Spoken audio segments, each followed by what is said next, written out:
Welcome back, everybody, and welcome to another great episode of What's Up Wednesday.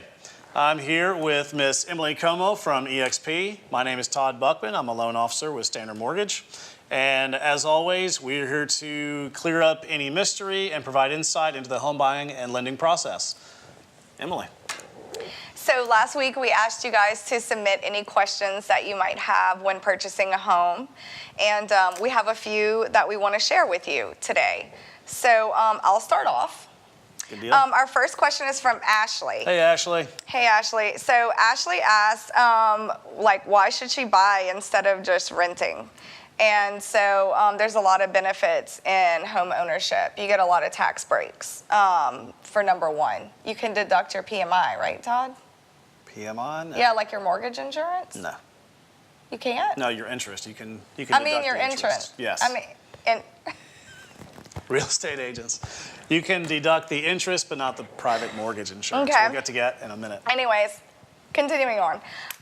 You build equity in your house that you can use if you're ever in a bind. You can take your equity out and use it for whatever you want, really. Yep. Also, capital gains and the freedom to do whatever you'd like to do with your house. You don't have a landlord over your neck, so you can paint it whatever color you want or have that goat farm I talked about in one of the last episodes. So, to answer your question, Ashley, Todd, do you want to answer a question? Sure. Mine is from Sam. Hey, Sam. Hi. When to apply for a loan, question mark. So it really all depends. Obviously, before you go look at a house is when you want to apply for a loan. Don't just go out there and not have any knowledge of what your monthly payment's going to be, how much you can afford, how much you're pre-approved for. So before you ever go out there and start looking, it's okay to call your real estate agent and say, send me what you've got, what's on the market. I'm just curious what's out there. But before you ever go and put boots on the ground, go ahead and get pre-approved. And I would stress, if you're thinking, I'm not going to buy for another 4 to 6 months, I'll just wait, apply now. Because if there's anything we've got to clear up on your credit, if there's things we've got to maybe save up money for, it's better to do it now instead of waiting 4 months, especially if you have knowledge. If you know you've got that 4 months, it's kind of like saying, my test is 4 months away to get out of college, I'll just wait 4 months to start studying. Study now and make great things happen. Great question, Sam. Thanks, Todd. You're welcome, Emily. So our next question is from John, and he's asking, Hey, John. Hey. So he's asking if he's going to have to come out of pocket with any upfront cash other than the down payment of the home. So yes, you can ask the seller to chip in, with closing costs and stuff. That's pretty common. But you will have to pay for the home inspection yourself, which is anywhere from like $350 to $450, I guess, depending on the size of the house, if it's on a slab, if it's on piers, etc. So that'll be the first thing that you have to come up with, and an earnest money deposit or a good faith deposit. So that's typically $500 or $1,000, but you get that back at closing. Typically, they credit you that for your closing costs at closing. Or I think there's another question about it. Yeah, the next one is how do you get that back? Or if you just lose it. So I'll go over that later. But so you'll have to come up with that up front. And then also most of the time you'll have to pay for the appraisal up front as well, which is about $400, $450 for the appraisal. Unless it's VA, in which case it's $500 for the appraisal. Thanks, Todd. You're welcome. So yes, those are your upfront fees, and then if you have a home inspection and there's anything that you want a licensed contractor to check out, at the electrical, the plumbing, the roof, anything like that, then you may have to pay a service fee for them to come out to the home and give you a report if you want to delve deeper into that. So yes, you should have extra money on hand in case you need it. Well, next question is from Kayla. Hey, Kayla, how you doing? Thanks for Kayla. watching What's Up Wednesday. So, what will my mortgage cover, question mark? So, most loans typically have 4 parts. There's your principal, there's your interest, there's your homeowner's insurance, and your taxes. That's pretty much the 4 things that make up your mortgage. If you're putting less than 20% down on a conventional loan, you've also got private mortgage insurance. If you're in a flood zone, you're going to have flood insurance. So, you know, it goes kind of goes back to when do I apply for a loan? Do it right away, and that way you know, hey, I'm comfortable being at $1,200 a month. Well, if we're at $1,200 a month with just the 4 things I mentioned, now you know, all right, I'm definitely not going to shop around in a flood zone because now you're looking at an extra $150, you're at $1,350. So again, really ties back to go ahead and get your loan pre-approval up front. But Kayla, those are the 4 basics, what goes on the mortgage. So good question. I also forgot in the last question. We're going back. Yeah, we're going backwards to John. So Todd mentioned flood zone. If you are purchasing a home that's now in a flood zone because the flood maps changed December 21st, and there is no elevation certificate on file because maybe it was in flood zone X where there was no flood insurance required previously, so the owner doesn't have an elevation certificate. You'll have to get a surveyor out to get you an elevation certificate to even get the quote for the flood insurance. That's about what, $300 to $500 depending on who comes out and does the survey. Right. Yeah. So good point. just to add that to John's question. Okay, so Bill. Hey, Bill. Hey, Bill. So can I get my deposit back if I decide not to buy the house? Good question. So you can get your deposit back if you decide not to buy the house. So you have a due diligence period when you sign the contract. Once the seller accepts the contract, you typically have a 7 to 14 day due diligence period to have your inspections and everything like that. And within that period, if you back out for any reason, you do get your deposit back. You also get your deposit back if your financing falls through. So if you're outside of that due diligence period and something should happen where you lose your job or something like that and you cannot qualify for financing any longer, then you will get your deposit back.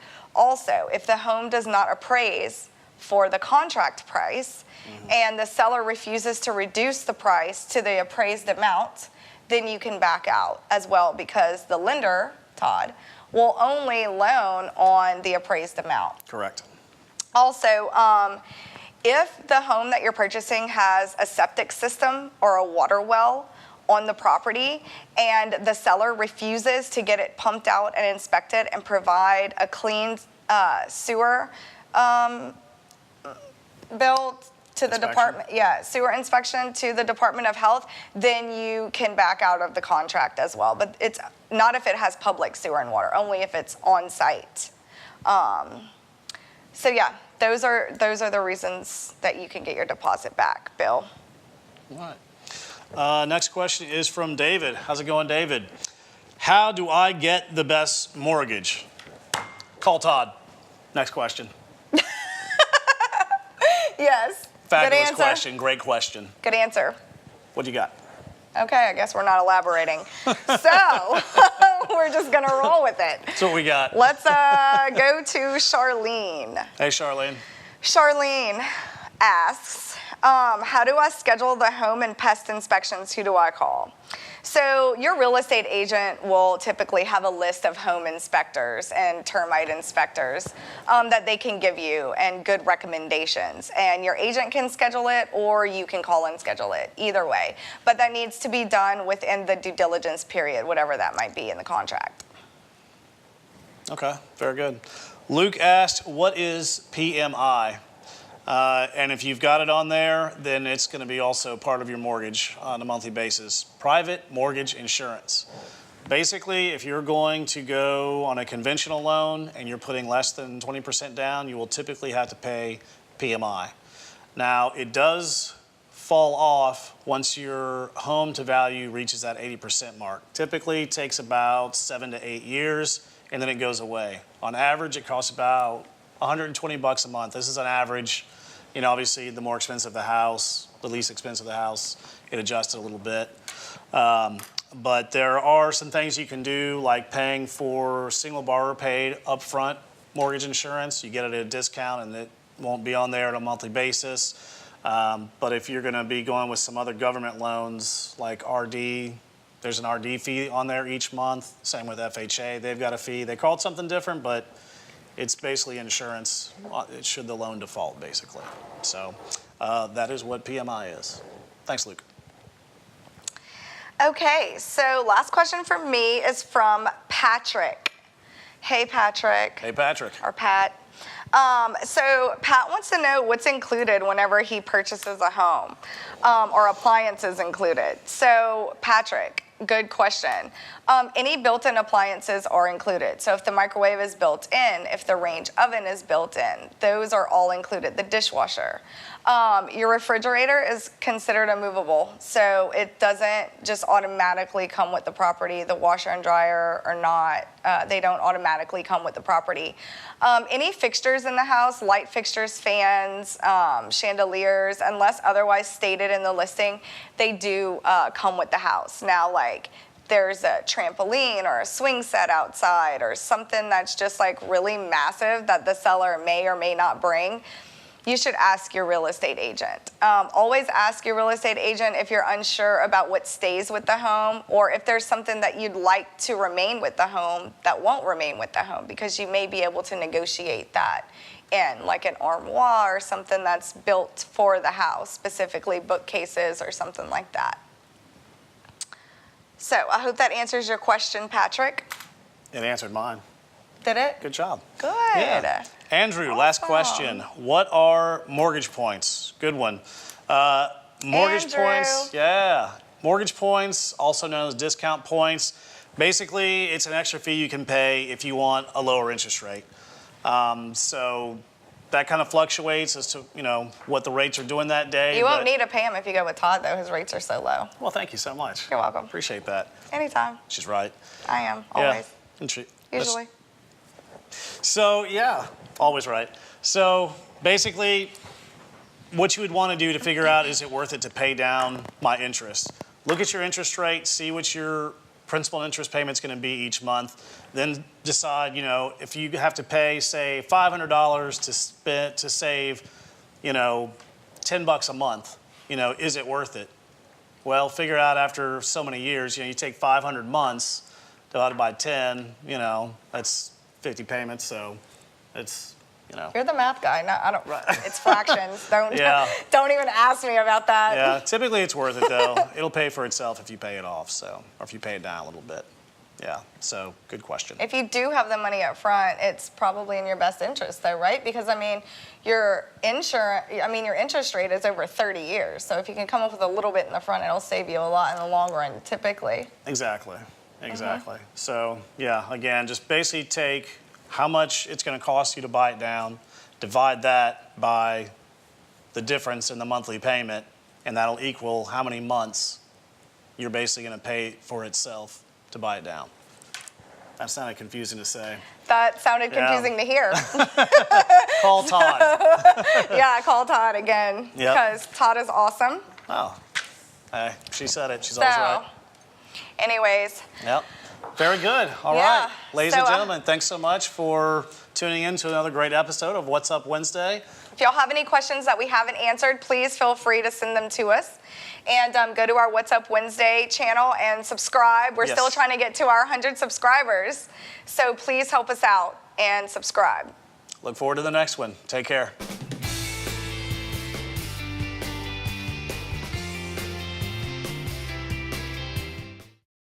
This is Kaylee, not Kayla. Well, that's her fault Clearly for misspelling her it's name. Kaylee. She shouldn't have spelled her name that way.